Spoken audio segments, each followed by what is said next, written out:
সংখ্যালঘু সম্প্রদায় সবথেকে বেশি নির্যাতিত, জমি জায়গা দখল থেকে শুরু করে এবং ধর্ম অনুভূতির অজুহাতে নাসিরনগর থেকে শুরু করে গঙ্গাচড়া, সাল্লা এবং রামু ভয়াবহ অনেক ঘটনা ঘটেছে। এবং 2021 সালে আপনারা জানেন যে প্রায় একযোগে 22টা জেলায় সংখ্যালঘু সম্প্রদায়ের উপরে হামলা হয়েছিল। এবং আমরা আইন সালিশ কেন্দ্রের একটা রিপোর্ট অনুযায়ী আমরা দেখেছি যে 19 সাল থেকে 23 সাল বা 24 সাল পর্যন্ত প্রায় 3600-র কাছাকাছি সংখ্যালঘু সম্প্রদায়ের উপরে অত্যাচার নির্যাতনের ঘটনা ঘটেছে।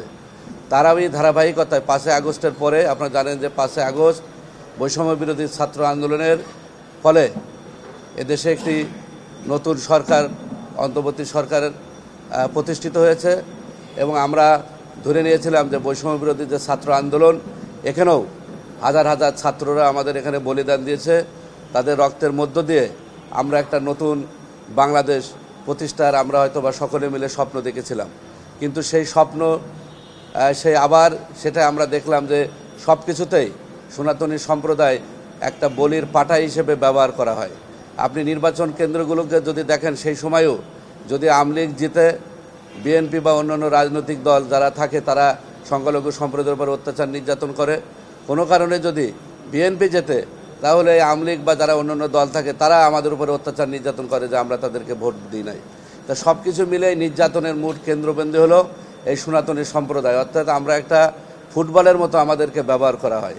5 আগস্টের পরে এই যে বিভিন্ন যে অত্যাচার নির্যাতন, সেই অত্যাচার নির্যাতনের ঘটনায় যখন অন্তর্বর্তী সরকারের বর্তমান প্রধান উপদেষ্টা, নোবেল বিজয়ী, আমাদের সকলের গর্ব এবং অহংকার ডক্টর মোহাম্মদ ইউনূস, উনি বিমানবন্দরে নামার পরেই উনি কিন্তু বলেছিলেন যে সংখ্যালঘু সম্প্রদায়ের উপরে অত্যাচার নির্যাতন হচ্ছে, এই বিষয়টা যাতে না হয় সেই বিষয়ে উনি দৃষ্টি দিবেন। এবং সেই সাথে আমরা ধন্যবাদ দিতে চাই বিএনপি চেয়ারপারসন, ভারপ্রাপ্ত চেয়ারপারসন তারেক রহমানকে এবং জামাত ইসলামের আমির ডক্টর শফিউর রহমান, তিনিও সংখ্যালঘু সম্প্রদায়ের অত্যাচার নির্যাতনের বিষয়ে যাতে না হয় তাদের নেতাকর্মীদেরকে তারা সংখ্যালঘু সম্প্রদায়ের পাশে থাকার জন্য আহ্বান করেছিলেন।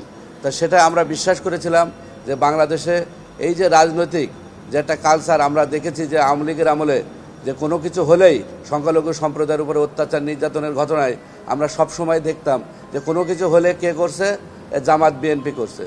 আবার বিএনপির আমলে আমরা দেখেছি কোনো কিছু হলে কে করছে, আওয়ামী লীগ করেছে। এখনও কিন্তু সেই ধারাবাহিকতা কিন্তু বজায় রয়েছে। 5 আগস্টের ঘটনাকে কেন্দ্র করে এখন কারা করছে, ফ্যাসিস্ট সরকার, যুবলীগ, ছাত্রলীগ করছে। এই যে সংখ্যালঘু নির্যাতনের সবাই যে রাজনৈতিকভাবে আমাদেরকে ব্যবহার করে এই নির্যাতনকে ঢালাওভাবে যে অস্বীকার করার যে একটা কালচার, সেই জায়গা থেকে আমাদের রাজনীতিবিদরা এখনও পর্যন্ত বেরোতে পারে নাই। এবং এই যার কারণে আমরা সনাতনী সম্প্রদায় মনে করেছি যে বাংলাদেশের সনাতনীদের কোনো আসলে বন্ধু নাই। আমাদের ঐক্যবদ্ধ হয়ে এই সনাতনী সম্প্রদায়ের উপরে যে চলমান যে নির্যাতন, এই নির্যাতনে এবং আমাদের যে বিভিন্নভাবে যে আমরা বৈষম্যের শিকার, সেই জায়গা থেকে মুক্তির জন্য আন্দোলনের কোনো বিকল্প নাই, ঐক্যের কোনো বিকল্প নাই। আপনারা জানেন যে আমাদের 9 তারিখে, তার আগেই বাংলাদেশ সনাতন পার্টি সংবাদ সম্মেলন করেছিল। বাংলাদেশ হিন্দু বৌদ্ধ খ্রিস্টান ঐক্য পরিষদ সংবাদ সম্মেলন করে তারা এই ঘটনার তীব্র নিন্দা জানানোর পরে আমাদের ছাত্র এবং যুবক ছেলেরা তারা মাঠে নেমে এসে শাহবাগ ব্যাপকভাবে তারা যে আন্দোলন করেছিল। এবং 10 তারিখে বাংলাদেশ সম্মিলিত সনাতন পরিষদের আমাদের হিরেন স্যারের নেতৃত্বে শাহবাগে কর্মসূচি ছিল। সেই জায়গায় আমাদের ছাত্র জনতারা সম্মিলিতভাবে একটা 8 দফা দাবি সেখানে পেশ করা হয়। এবং সেই 8 দফা দাবি বাংলাদেশের সনাতনী সম্প্রদায়ের একটি প্রাণের দাবি হিসেবে ইতিমধ্যে প্রতিষ্ঠিত হয়। এবং সবাই আপনারা জানেন যে 1000 বছরের ইতিহাসে সনাতনী সম্প্রদায় যেখানে ঐক্যবদ্ধ হতে পারে নাই, এই 8 দফাকে কেন্দ্র করে বাংলাদেশের সকল সংগঠন, মঠ, মন্দির আমরা কিন্তু সম্মিলিতভাবে একত্র হয়ে 8 দফার প্রতি সকলে সমর্থন জানিয়েছে।